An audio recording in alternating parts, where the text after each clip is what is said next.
Donald Trump ने यह दावा भी किया कि अब हमारा यानी कि इसराइल और अमेरिका का मुकम्मल गलबा है ईरान के आसमानों पर। और उन्होंने ये कहा कि एक बड़ा बेहतरीन ट्रैकर्स और डिफेंसिव इक्विपमेंट था, दिफाई निज़ाम था ईरान का, लेकिन जो अमेरिका का असलहा है, जो अमेरिका का डिफेंस इक्विपमेंट है, वो इतना स्टेट ऑफ द आर्ट है कि अब हमारा मुकम्मल गलबा है।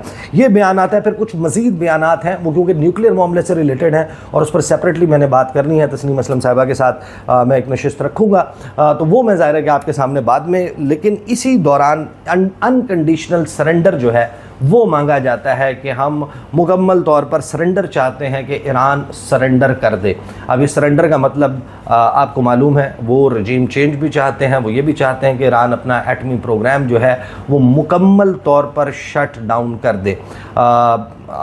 और इस हवाले से जब ये बयान आता है तो फिर ये इंतज़ार हो रहा था कि इसके ऊपर रिएक्शन क्या आएगा, और रिएक्शन से पहले पहले कुछ चीज़ें जो हैं वो चलाई गई।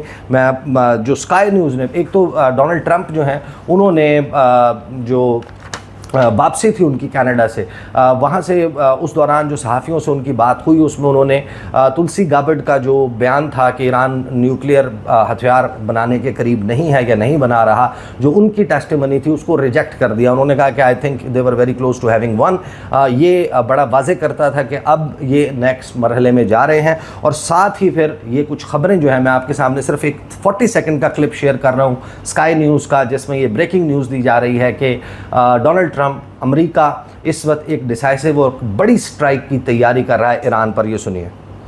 Got some breaking news that's coming in from our partner channel NBC. As we were reporting earlier, the national security team inside the Situation Room have been meeting with President Trump, and multiple current and former administration officials are saying that President Trump is considering a range of options, including a possible US strike on Iran. So that's just coming in from NBC News, saying following that national security meeting that President Trump had in the Situation Room, we understand that a range of options, including a possible US strike on Iran, could potentially be on the table.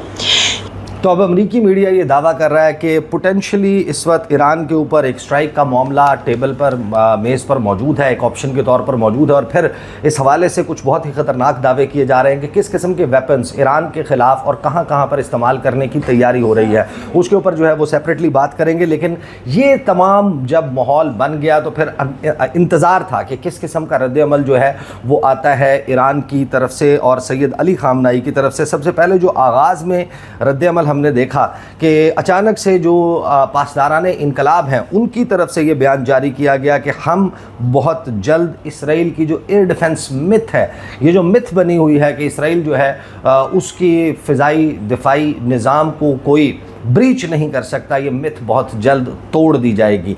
ये बयान आता है Donald Trump की और America की इस धमकी के बाद। और फिर पहला स्टेटमेंट आता है सैयद अली ख़ामनेई का कि we must give a strong response to the terrorist Zionist regime, we will show the Zionist no mercy, कि किसी भी किस्म का रहम का तसव्वुर सहूनी रियासत हमसे ना करे और हम एक बहुत ही सख्त जवाब देने जा रहे हैं दहशतगर्द सहूनी हुकूमत और रियासत को। इस बयान के बाद जो उन्होंने ख़िताब किया है उसमें ख़ास तौर पर एड्रेस किया है, वो ख़िताब यूँ समझ लें कि वो अमेरिकी सदर डोनाल्ड ट्रंप के लिए था जिसने कत्ल की धमकी दी। और जवाब में फिर ईरानी सुप्रीम लीडर जो हैं वो ये कहते हैं कि द US प्रेसिडेंट थ्रेटन्स अस, कि अमरीकी सदर डोनाल्ड ट्रंप हमें धमकियां लगा रहा है विद हिज एब्सर्ड रेटोरिक, के जो अपनी ये जो लफाजी है, अल्फाज का हेर फेर है वो करके ही demands that the Iranian people surrender to him.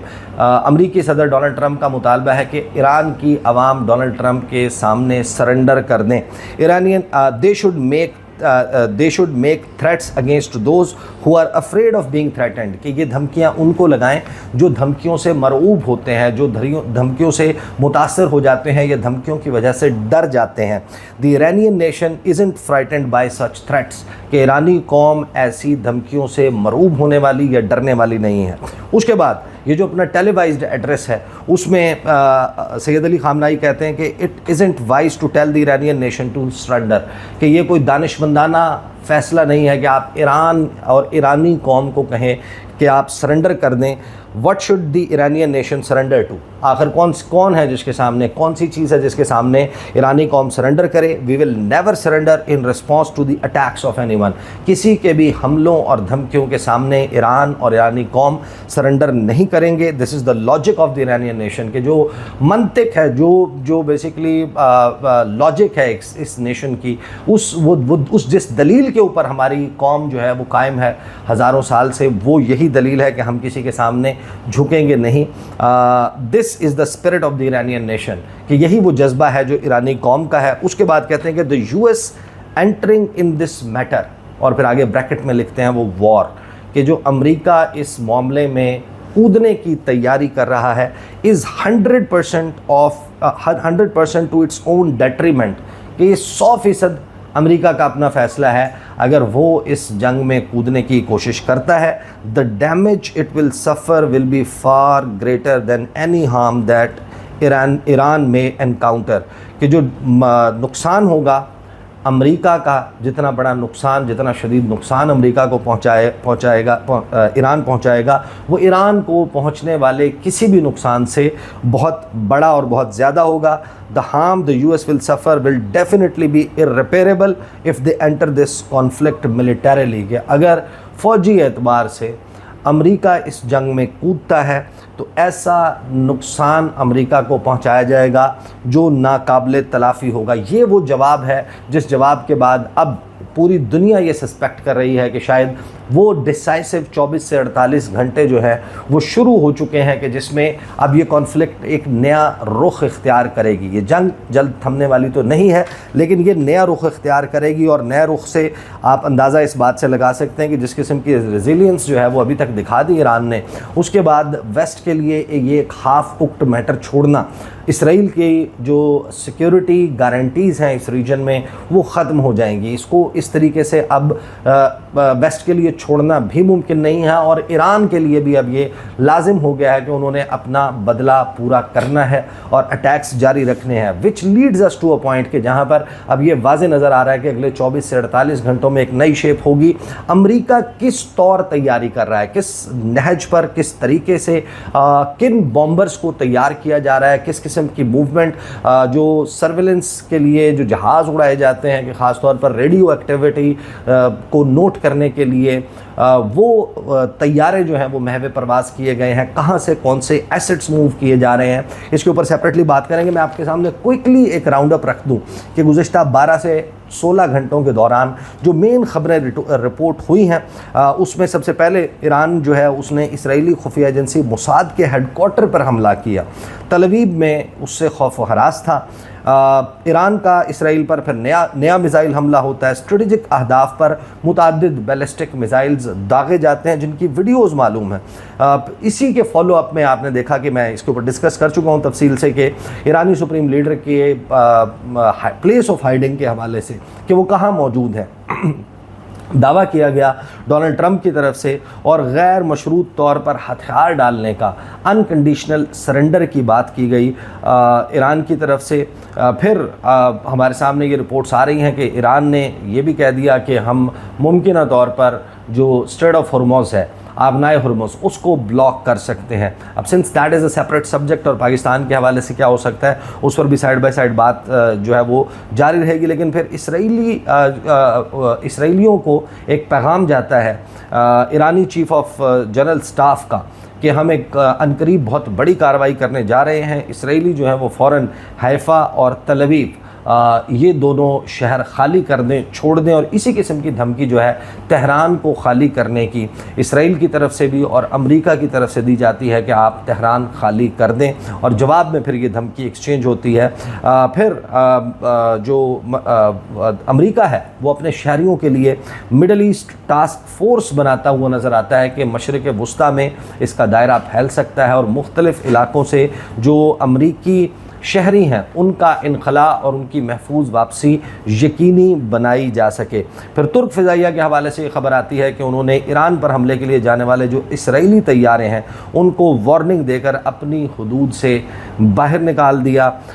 फिर आयतुल्लाह सैयद अली ख़ामनाई जंग से मुतल्लिक़ इख्तियारात पासदारान इनकलाब को मुंतकिल कर देते हैं कि तमाम इख्तियार अब आपके पास है और आप इसका जवाब दे सकते हैं। फिर अमरीकी अखबार जो है वो ये कहता है कि ईरान ने जो अमरीकी अड्डे हैं उनको निशाना बनाने की तैयारी मुकम्मल कर ली। ये दावा अमरीकी अखबार की तरफ से आने का वाज़ेह मतलब ये है कि कुछ ऐसी मूवमेंट्स नोट की गई हैं इस रीजन में, मुकम्मल इस तमाम रीजन में अमरीका की प्रेजेंस मिडल ईस्ट में मौजूद है और एक पूरा हिसार इसराइल के इर्द गिर्द बनाया गया है इसराइल की हिफाजत के लिए। और वो जो उनकी इंस्टॉलेशंस हैं, उनकी जो प्रेजेंस है, उसको टारगेट पर रखा गया है ईरान की तरफ से, ये दावा किया गया। ईरानी जो अमेरिकन अखबारात हैं वो ये दावा कर रहे हैं। फिर ये खबर आती है कि ईरान ने इसराइल पर हाइपरसोनिक मिसाइल से हमला जो है वो कर दिया है। और फिर डोनाल्ड ट्रंप ईरान पर इसराइली हमलों में अमेरिका के शामिल होने का इंदिया देते हैं। साथ ही हम ये देखते हैं कि इसराइल के तेहरान के ऊपर हमले शुरू हो जाते हैं और अपार्टमेंट्स में लगी हुई आग, उसकी वीडियोज़ वो सामने आती हैं। और ये जाहिर है कि इतना जब जंग होती है तो नुकसान दोनों तरफ होता है और ख़ास तौर पर इस जंग में अभी तक नुकसान ईरान का ज़्यादा हुआ है। लेकिन जो इसराइल की जानिब होने वाला डैमेज है वो इसराइल को एक इनविंसिबल फोर्स के तौर पर प्रेजेंट करना, और इसराइल जो है वो जो बना है, जो उसकी साख्त है वो एक फ़ौजी छावनी की है कि 22,000 मुरब्बा किलोमीटर पर एक फ़ौजी छावनी है। वहाँ के लोगों का लाइफस्टाइल डिफरेंट है, बंकर्स मौजूद हैं, तो जाहिर है कि निस्बतन उनका नुकसान कम होगा। लेकिन जिस प्रिसीजन के साथ जिस हद तक अटैक्स को कैरी आउट किया गया है वो भी दुनिया के लिए बड़ा हैरान कुन है कि ईरान ने ये कैसे अचीव किया है। फिर इसराइल में जो अमरीकी सफारत खाना है उसको बंद करने का ऐलान किया जाता है कि और अमरीकियों को किसी भी सूरत ईरान, इराक़ और इसराइल ना जाने की हिदायत जो है वो जारी कर दी है।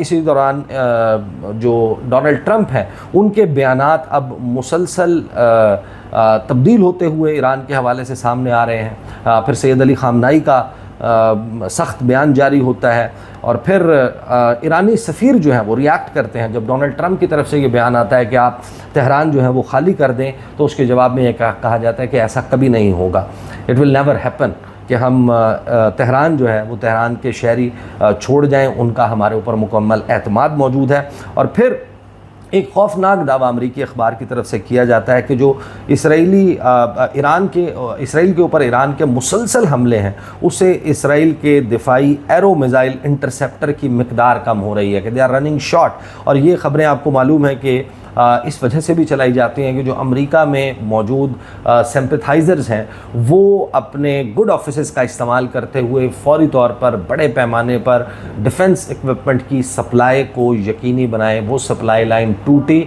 तो इसराइल की सांस उसके साथ बंधी हुई है। फिर ईरान में हम देखते हैं कि कार्रवाइयाँ जिसमें मोसाद के मुश्तबा एजेंट्स जो हैं उनको गिरफ़्तार किया जाता है और हैरानकुन तौर पर ये इल्ज़ाम मुख्तलिफ जो सोशल मीडिया प्लेटफॉर्म हैं, मेटा है और दीगर हैं, उनके ऊपर लगाया जाता है ईरान की तरफ से कि वो इंटेलिजेंस गैदरिंग मैकेनिज़्म में वेस्ट की, इसराइल की सपोर्ट कर रहे हैं। और फिर एक कैंपेन शुरू होती है, तो इंटरनेट स्लो डाउन होता है पूरे ईरान में, 80% जो है वो ब्लैकआउट आप कह सकते हैं कि ईरान में हो गया। VPNs भी काम करना छोड़ गए और लोगों को ये उभारा जा रहा है कि फ़ौरी तौर पर वो जो सोशल मीडिया ऐप्स हैं उनको अपने मोबाइल फ़ोन से फिल फॉर डिलीट कर दें, अपने मोबाइल फ़ोन्स को रीसेट करें। ये जो है वो कहा जा रहा है ईरान की तरफ से। और इस सारी सूरत हाल में अब हम जिस मरहले की बात कर रहे हैं जिसका आगाज़ होने वाला है उसमें ईरान सरेंडर नहीं करेगा। आयतुल्लाह ख़ामनेई ने इसराइल पर हमले तेज़ करने की हिदायत की और इस हिदायत के साथ ही अब हम उस मरहले में या उस रात में दाखिल होने वाले हैं चंद घंटों के बाद के जिसमें मुमकिन तौर पर अमरीका प्रैक्टिकली अमली तौर पर इस जंग में कूद सकता है और उसके मुज़मरात फिर far beyond just the Iranian borders हो सकते हैं। रूस की तरफ से, चीन की तरफ से इस पे जो बयानात आ रहे हैं, ओवरऑल जो सिचुएशन है और इसराइल मुमकिन तौर पर उसके एंड ऑब्जेक्टिव या एंड गेम अमेरिका और इसराइल के जहन में क्या है, इसके ऊपर एक नशिस्त जो है वो जावेद राना साहब उनके साथ वो मैं जो मेरा दूसरा चैनल है ईसा नकवी शॉर्ट्स उसके ऊपर पोस्ट करूँगा और तस्नीम असलम साहिबा से भी इसके ऊपर एक नशिस्त रखेंगे। अब तक के लिए इतना ही, इजाज़त दीजिए, अल्लाह हाफ़िज़।